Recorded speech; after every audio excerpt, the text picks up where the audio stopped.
this idea of people and women being in their soft girl era, and men now trying to counteract that in what was seen as a trolling trend that is actually taking a form of its own in soft guy era. And so basically for women, yeah, I'm a I'm a bring I'm a You bring go in there? Okay, okay. I'm a bring it. Soft girl era, soft guy era. What are we talking about?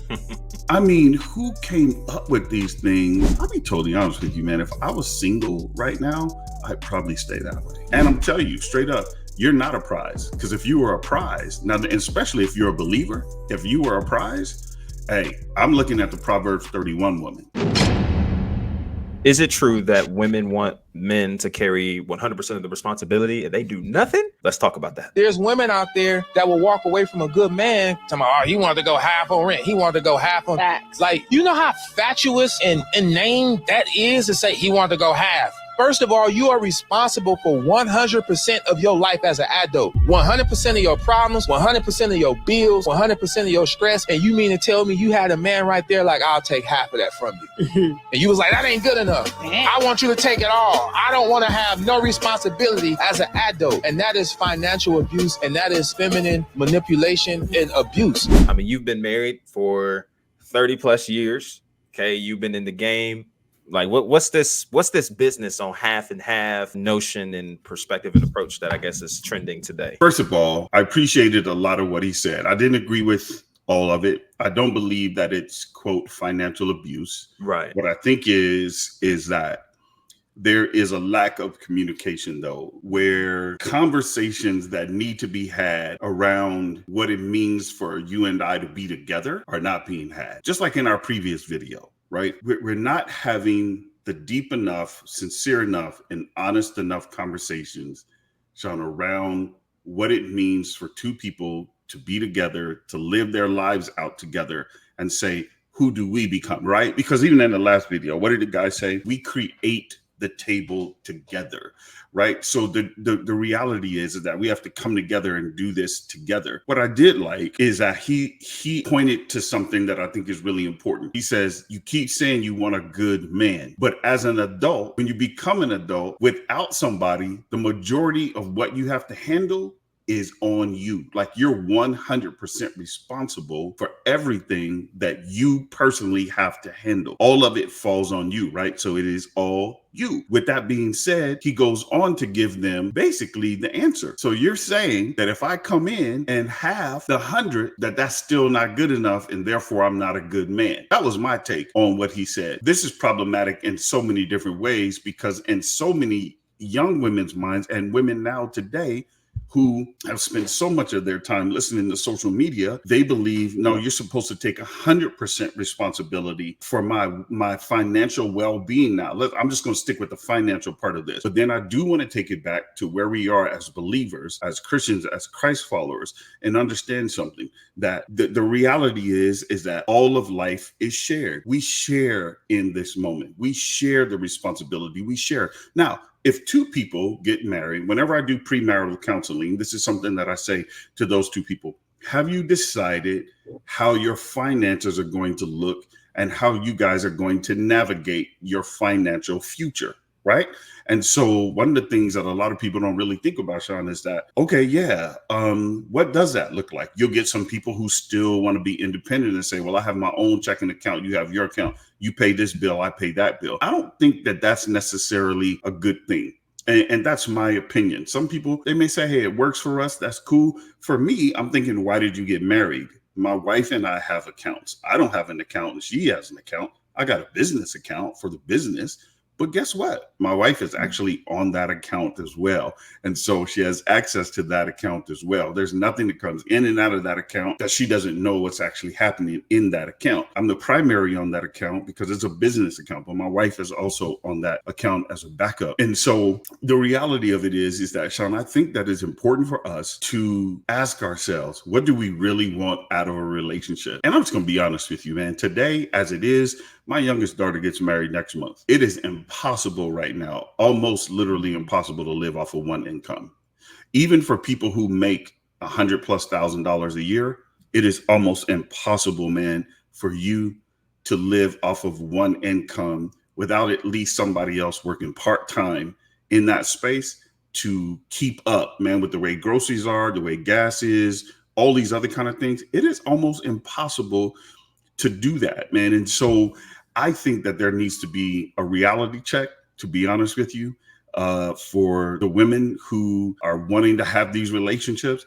That's way too much pressure to put on a man. It's just too much pressure to put on a man.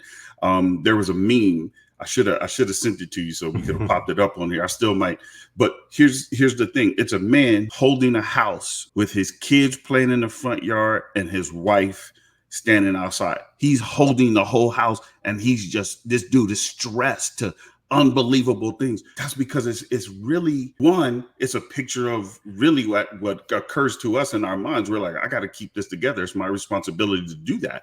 And I got to hold my wife and my kids and the house and everything else that comes with that.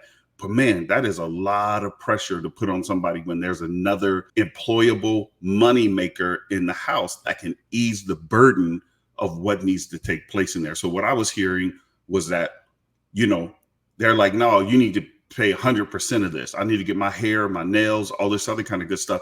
But truthfully, I still wonder, again, biblically, why people, when I start thinking about women of God and things along those lines, don't put that kind of pressure on a man. Now, if you guys both decide, hey, I'm gonna be a stay-at-home mom. So like my daughter, my second oldest daughter, my second youngest daughter, she's having her second baby, and her husband, they even talked to us about it. They were like, hey, here's what we're trying to do. What does this look like? About whether or not they stay with both working or one of them working. And they decided that when it comes right down to it, they're going to look at it again and decide whether or not it's feasible enough for them to do it. But they started making adjustments for that if they need to, including selling their home. So, because my daughter's like, hey, I want to stay home up until, they start to go to school, et cetera, et cetera. And I get that. But I also told them the truth about the fact that if you do this, now you have to understand you are going to drastically reduce what you can do. And when you can do it, and that may include some of the things that we do as a family where you guys may not have the financial options to be able to do that. So you may miss out on that for the next several years while you're doing something that you feel is important. And if they feel that's important, then go for it. But you need to understand the implications of that. But you can't just assume that you meet a man and he's not a man because he's not willing to take care of and or doesn't have the ability to take care of all of the bills in the house and still everybody live at a level that they dream of, think of, or talk about. Yeah, I love all of that. I think what I heard in that approach might be a little different, but I do like that take because a man's purpose, who he is, how he's identified, it's more than just his capability to pay bills, especially if you're asking him to do 100% of it. And if that is the approach that women often take in today's culture, in dating and in marriage. So what I heard in some of that actually relates to a lot of what's trending today. The terms of sprinkle, sprinkle, and drizzle, drizzle. Okay, if you are around in this and you are around my age, I'm 24, hopefully you can pick up what I'm putting down. This idea of people and women being in their soft girl era, and men now trying to counteract that in what was seen as a trolling trend that is actually taking a form of its own in soft guy era. And so basically for women, I'm gonna bring You go in there. Okay. I'm gonna bring it's coming around the and mountain. this is why whoever watches this is why we started this podcast and this channel is because I'm 54 and Grape is 24. So we have this 30-year gap, but we feel like we can really bring something to the table to not just talk about relationship issues, but things pertaining to the kingdom, or things pertaining a plethora of subjects, but soft girl, soft yes, guy. Yes, Bless is coming around the mountain. Never so even any viewers, right, who's catching this, like, I'm gonna apologize in advance because I may not get this 100%, but I think I'm gonna be in the ballpark with what's about to be said. Okay. So with the sprinkle, sprinkle, soft girl era, it's just this women either being connected to perhaps healing, restoring, just getting back to enjoying themselves, being pampered, and just receiving their femininity completely. And so resting in that, whether that's obviously the whole outlook and appearance of who they are, to allowing people, going on dates, getting dinners paid for, nails done, hair done, everything did. Oh, you fancy, huh? Right? It's all of that. So then there's this idea behind it in this soft girl era that everything is kind of just being provided for them as in terms of who they're connected to. Okay. So they don't got to come out of pocket with nothing. They're getting cash app the money. They're getting, all this kind of stuff to just go do what they want to do. Okay. Whereas it puts in behind this a lot of expectation, right, of women not putting themselves in position to receive the bare minimum. Okay, so this bare minimum perspective of, hey, if he's not paying for your nails and he's not taking you out on dates and paying for the whole dinner and he not coming with something that, financially, then sis, that's bare minimum. You don't need to mess with that. You deserve better, queen, all of that. Okay. And a lot of women are getting behind that, perhaps from places we can dive so deep into where it comes from, but nonetheless, that's where it's at.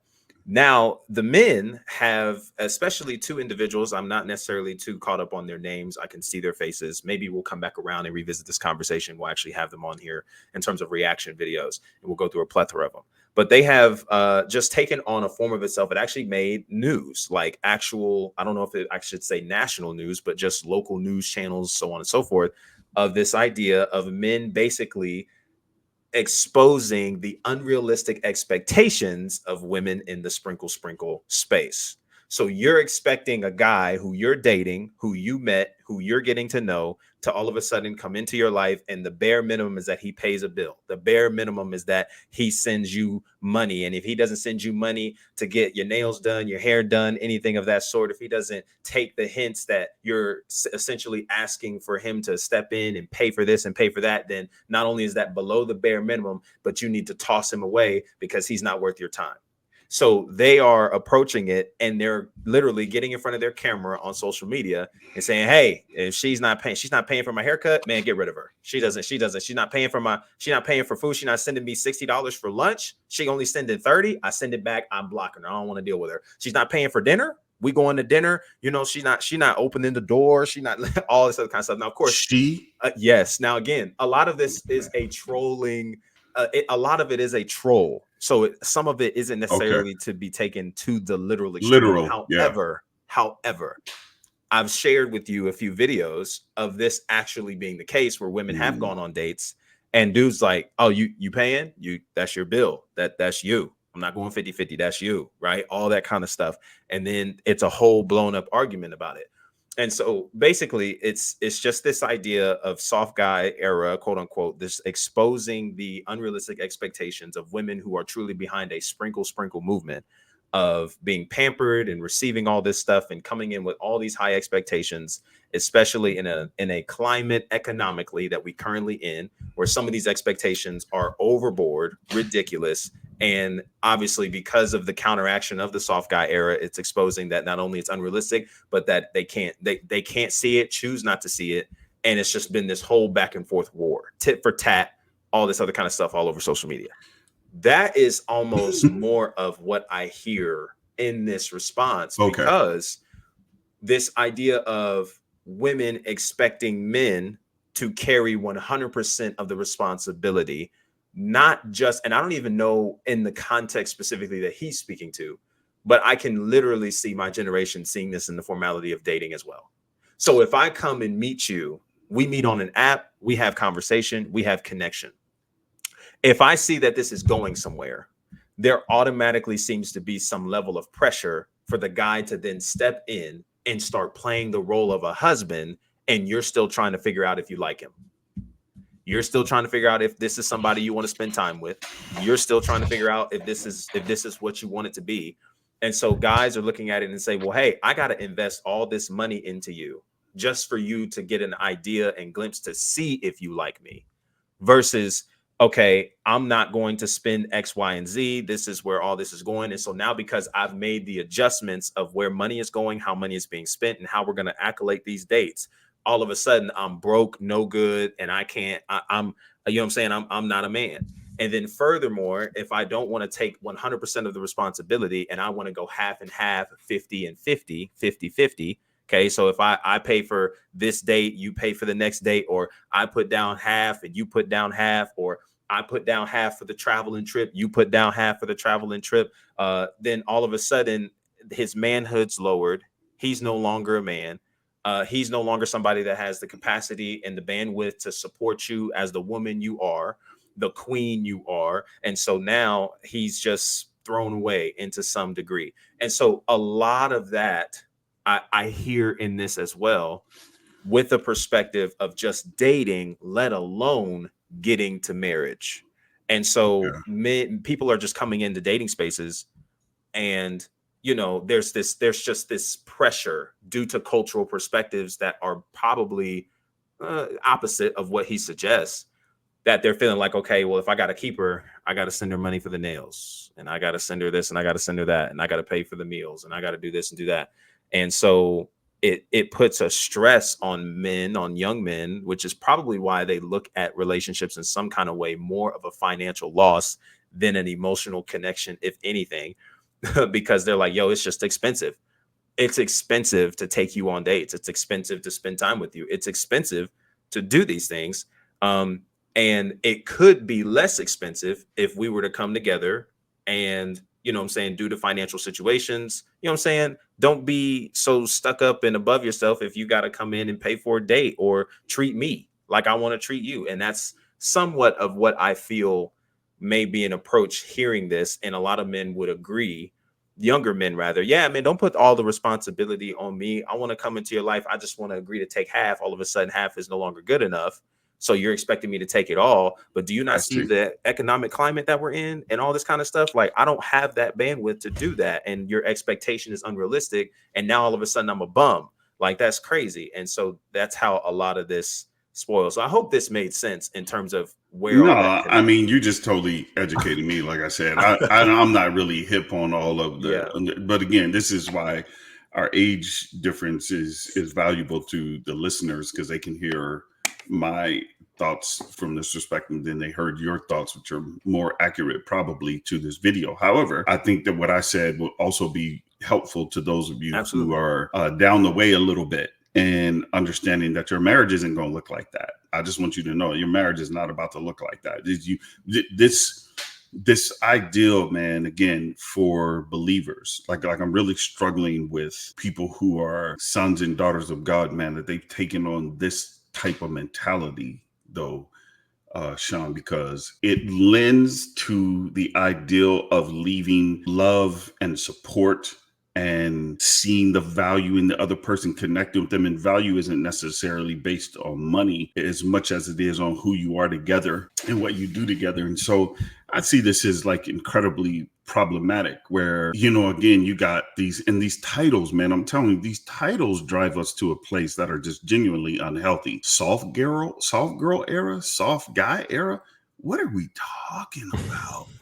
I mean, who came up with these things, and how are we fleshing them out in a way that actually is beneficial to relationships just in general? I'll be totally honest with you, man. If I was single right now, I'd probably stay that way. I'm not even lying to you. Yeah. There is too much, and I'm talking about at the age that I am, there's too much nonsense out there for you guys to really try and navigate, to try and make these relationships be healthy and be something you look forward to.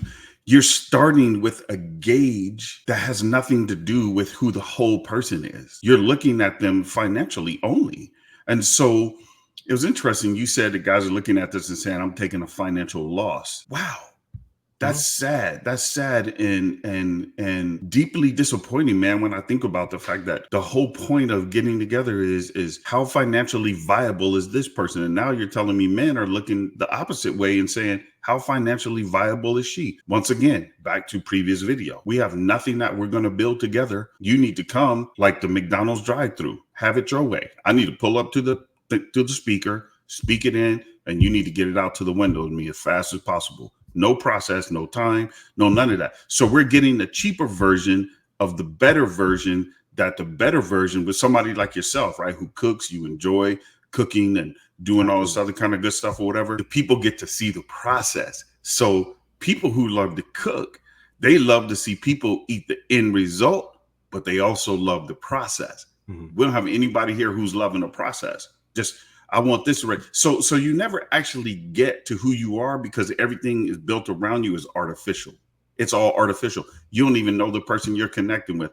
You're looking at them simply to find out if they're financially viable to be able to be in your company, to be in your presence. Well, I'm going to tell you, in my other platform this morning, one of the things that I talked about was this idea, Sean, of not becoming a survivor version of myself. I don't want to survive you. I don't want to be a version that survives you. Wow. Because if I do, and this wasn't my original ideal, this dude, Pastor Keon, came up with this.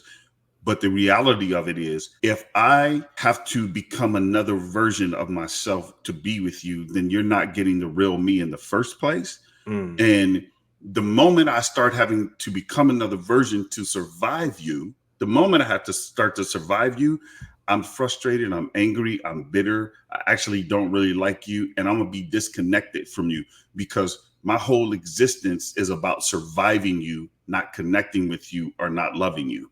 It's all about surviving who you are. And that's something that I just don't even see as a reasonable and feasible way for people to get together. And so I'm going to tell you, man, I'm really frustrated and disappointed, truthfully, with what I'm hearing too, just from Christians, because I know Christians are all in on this too. I know brothers and sisters in Christ are all in on using all these definitions, which again, take away from the reality of what it takes to actually be. Why can't you just go on a date? Okay, so he paid for the date the first time. Who cares where the date was? One of the things that I think we were going to talk about was a guy who took a girl out to a picnic. When he said, meet me here, he opened up the picnic thing, spread the table, and she was looking at him like, this is the date? And he's like, yeah, I thought this would be great. Look at the view and everything. And she was like, oh, no, absolutely not. My thing is that we now have this understanding of, again, I'm the prize. And and now you're telling me the men are like, I'm the prize. Yes. We have confused, Sean, what it means to actually connect with another human on a specific level that allows us to together become a great couple, doing great things, having first time experiences together, having building on those first time experiences and being able to really, man, say, this is my person. I know this person, not their financial viability, different things along those lines. And I'm not telling anybody on here to marry somebody who's deeply indebted, has bad credit, and is not even working on it. I'm not telling you that, but I'm telling you that it is a cheap view to only see if somebody is financially viable in order to be in your company. Because I'll be honest with you, if it was me, now again, the young people, you guys might flip out on this, but if it was me, I'd tell you go kick rocks, straight up. I'd be like, go kick rocks. I don't care who you are. I don't care who you think you are. And I'm telling you straight up, you're not a prize. Because if you were a prize, now, especially if you're a believer, if you were a prize, hey, I'm looking at the Proverbs 31 woman. That's who I'm looking at. I'm looking at how she deals with her household, how her kids respond to her, how her husband responds to her. She's the, if I was going to say, where's the top? Proverbs 31 woman is the top, period. That's what I'm looking at. So like you mentioned, I think we've lost sight of what it means to be in process with people. Yeah. To be present with people, to actually invest into one another and build something that's organic and something that is actually filled, not just with what somebody has, but I choose to be here because of who you are. And regardless of what status you may carry or how much you came in with, here's the beautiful thing about this. Actually just hit me, and this might be the first time I've ever shared it like this. It's so interesting how when God gave the command to mankind in the book of Genesis, chapters 1-2 and 3, to be fruitful and multiply, he created both man and woman in his image and likeness, and then gave them the command. He created them both, which means that both are necessary in the space of coming together to multiply. Yep. So this isn't just, and I don't ever really just see this text in the formality of making babies. Right. I also see the multiplication in terms of how both people, both man and woman, when they come together, when they're in the journey, of course, in this context, they're married, they're in unison, two have become one flesh. You're multiplying in everything. It's not just in babies. We're multiplying in who we are and our purpose and our calling and our alignment. We're multiplying in understanding. We're multiplying in growth, who we are as individuals, where we are to where we're called to be, to who we're called to be, where we're called to go. So I see a lot of multiplication there, but he's it's so interesting. He didn't say he came with half, she came with the other half. Right.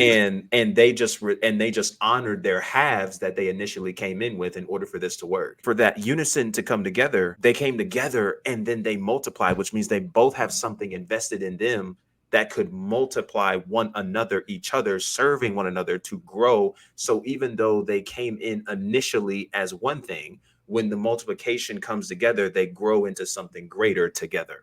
Absolutely. And so I think that is a lost art in connections and relationships today, because of so many toxic messages that are telling you not only why you aren't enough, which is also false advertisement in and of itself, but then also tells you the way to become enough is through worldly means and not spiritual understanding. It tells you how to become enough by you gaining the status, the money, getting your pockets right, getting your gains right, getting in the gym so you can have enough to choose, so you can reject who you want to reject and be on top instead of being on the bottom looking up, instead of getting into connection with an everlasting love, recognizing that you are already filled with purpose. You're already filled with so much in you, so much gifting in you, so much ability in you that God wants to bring out of you through who he connects you to, that will actually take you not just further in life in who you are, but also bring you up to who he's called and created you to be. That's a reflection of his kingdom, his image and likeness. That's the main goal and purpose of why you're here. And so I think what is beneficial for us to get out of this is actually you have the capacity,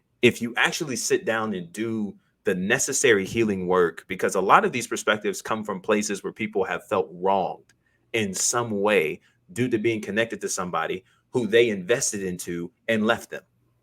And so now you look at that and you say, yo, well, I don't ever want to put myself in a position where I invest in somebody and they Right. still leave me. So Right. how do I keep that from happening again? Well, I pull back. Instead of investing everything, I'm just going to give half, because at least I can recover the half as opposed to giving you all and then you still leave. And then I can also protect myself from being hurt, and I can control that narrative. So that Mhm. way I don't give myself room enough to love you so much that I put myself in position to be hurt, because you could still leave me, because this could never be enough for you. Instead of getting to that place, I'm resting in an everlasting love that tells me, regardless of who is and who isn't connected to me, it doesn't have to change who I am, because their love could never fill me like the greatest love. Their love could never actually do for me what God's love does for me.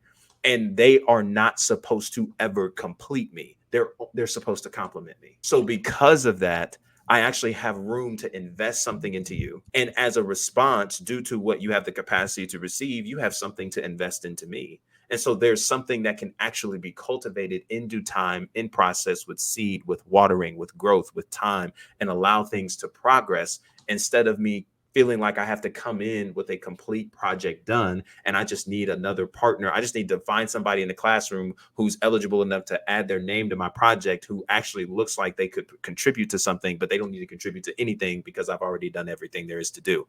I think there is just great benefit, man, to coming together and investing into one another. Like PD said, man, we're not advocating that you ought to be that you ought to, invest into people who just aren't willing to do the right things to build. Right. And Absolutely. and just, and those things. And that's another conversation that we can get into.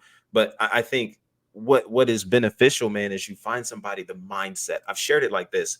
Maybe they don't have it, but they have the mindset and the resources to get to that. It may not show in this moment that they have all the labor that you feel you want in the life you want to build, but they do have the mindset and creativity to cultivate that. And perhaps there's something in you that could be invested into them that could push them to that place, and both of you reap from it.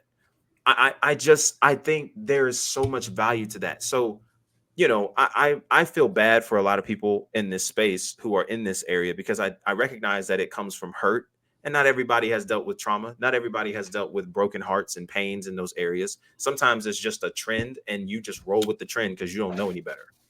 But I think there is some aspect, man, where we can come together and multiply and actually grow together. instead of somebody feeling like I have to carry all the weight and all the responsibility for this to work. Me personally, this is the last thing I'll say. Yeah.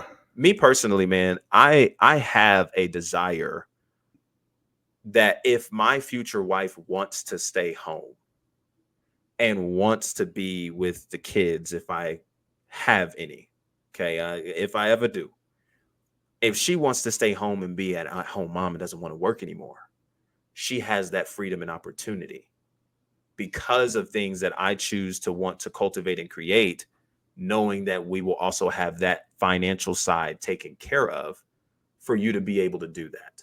That's a dream goal of mine for my household, for my No, future I home like and that. everything of that sort. Yeah, I like would that. love that for her to have the choice so she doesn't have to work all of her life to do those things.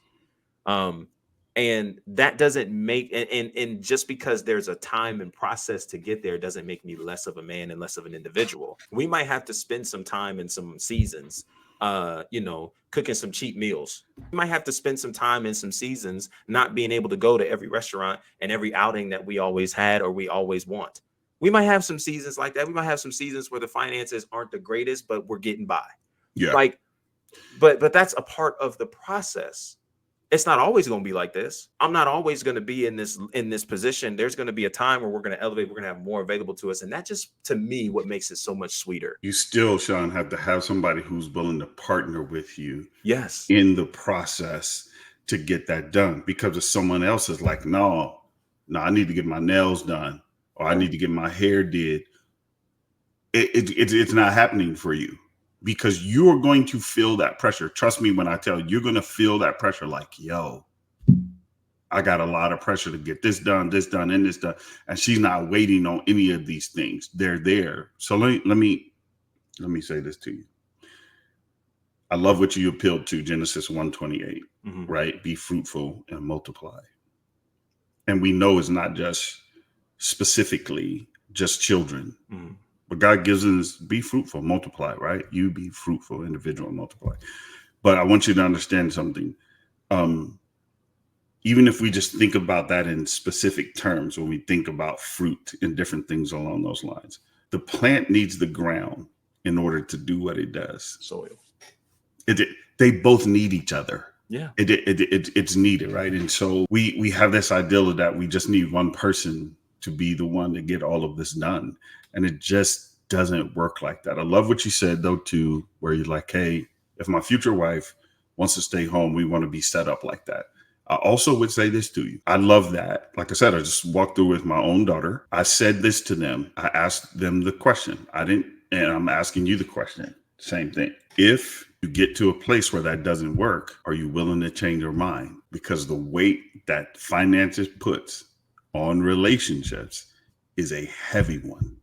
It is heavy when you don't have emergency funds, when you don't have backup funds, when everybody's doing something and you got to look at each other in the face and be like, well, we can't do that. You got to ask yourself, because you got to be making enough to be able to cover that and have enough in the front of you, set aside of you, invested down the road for you to be able to say, these are decisions that we're going to make. I would definitely, if it was me today, as young as you guys are getting married, I would 1000% be like, do you got me? Because what if you get sick? John, what if you get sick? That's real. She's going to be like, well, he can't take care of me, man. Appreciate what you did. But me and little Shawnee and little Sharonita, we gone. We out. Sorry. Appreciate you, though. But we got to go find somebody who can do what you were doing. But since you can't do it anymore, deuces. That's a big thing right there. It's a big thing, yeah. That's why I think that couples need to have really deep, very convicting, strong conversations, man, about what it looks like to be married to another person. Briefly, I saw a YouTube short the other day that just blessed my life, where this man married his college sweetheart. She had been in an accident and she ended up getting paralyzed from the legs down. And they were both athletes. He married her And they just looked over the years. It's been 12 years. They looked over the years of their lives now and what has taken place and where they are. And he straight up looked in that camera and he said, there was never a doubt in my mind that this is who I was going to be with. You see, we don't factor in those types of things. Yeah.